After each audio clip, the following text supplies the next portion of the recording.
Hola, soy Profesora Clark. Today we're going to talk about numbers in Spanish and phone numbers. Los números y los números de teléfono. To begin, we're going to learn about cardinal numbers. Cardinal numbers are 1, 2, 3. In Spanish, they're going to be uno, dos, tres. There's another set of numbers, which we will learn at a later time, called the ordinal numbers, which are first, second, and third, or primero, segundo, tercero, respectively. To begin with the cardinal numbers in Spanish, it's good to have an overview of these 4 points. The first one is that the numbers from 0 through 15 are spelled with unique words. The next point is that the tens column numbers are also spelled with unique words. Third, the numbers 16 through 99, not including the tens column numbers, are spelled using simple math or 3 words. The numbers from 16 through 29, not including 20, can be spelled using 1 word or 3 words. Here's an overview of the numbers from 0 through 15 in Spanish. You will have to memorize these in order to be able to use them. I will go through each one. 0, 1, 2,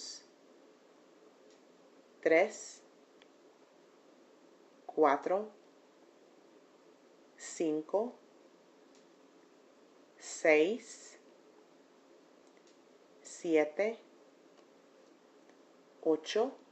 9,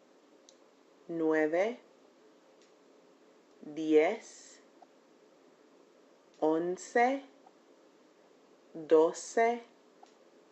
11, 12, 13, 14, 15.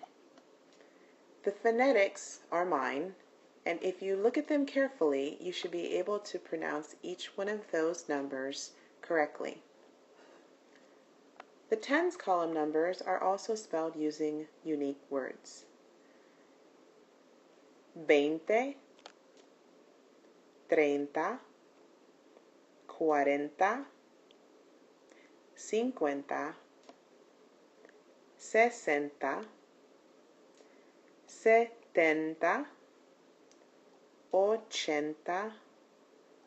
90.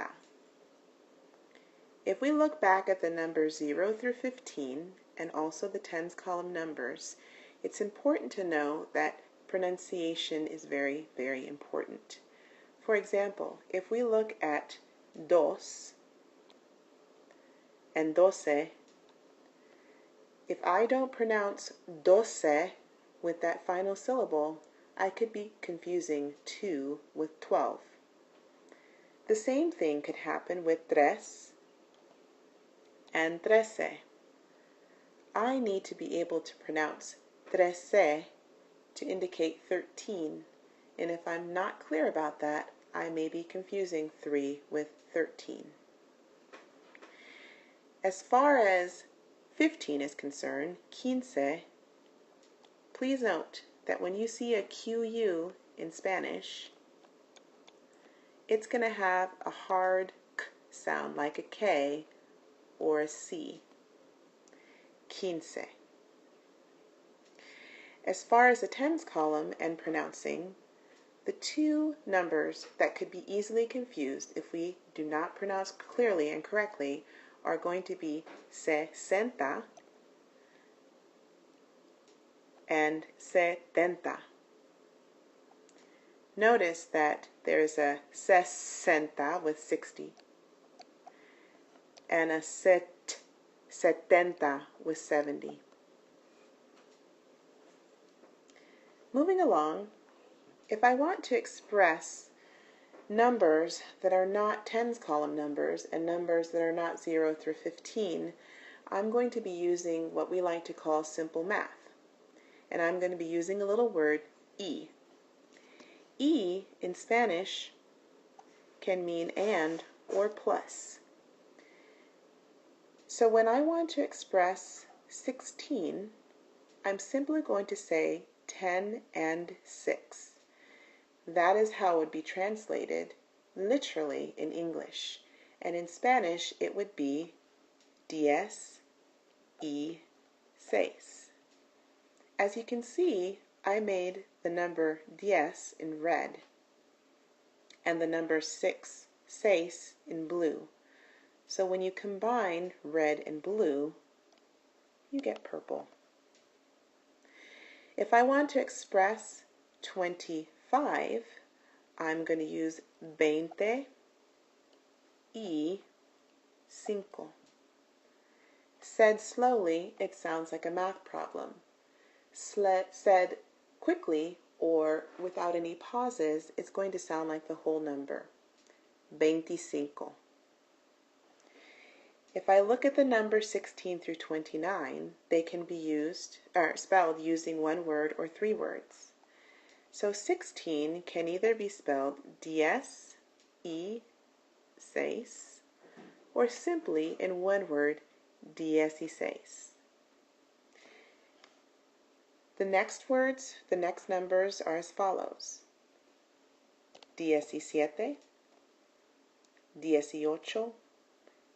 18, 19, 21, 22, 23, 24, 25, 26, 27, 28, and 29. Keep in mind that the words that are in blue because they have graphic accents on them. That would be 22, 23, 26, and also 16. When I'm stating a phone number, I may use either a single number or a compound number. When stating phone numbers, you may use either just single numbers. For example, this phone number would be stated 943-678-89. However, sometimes if you are getting information from a Spanish speaker, they may use compound numbers to express their phone number, in which case that same phone number could be expressed 943-6789.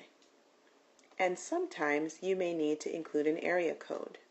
And in that case, you're going to express it área 402-943-6789.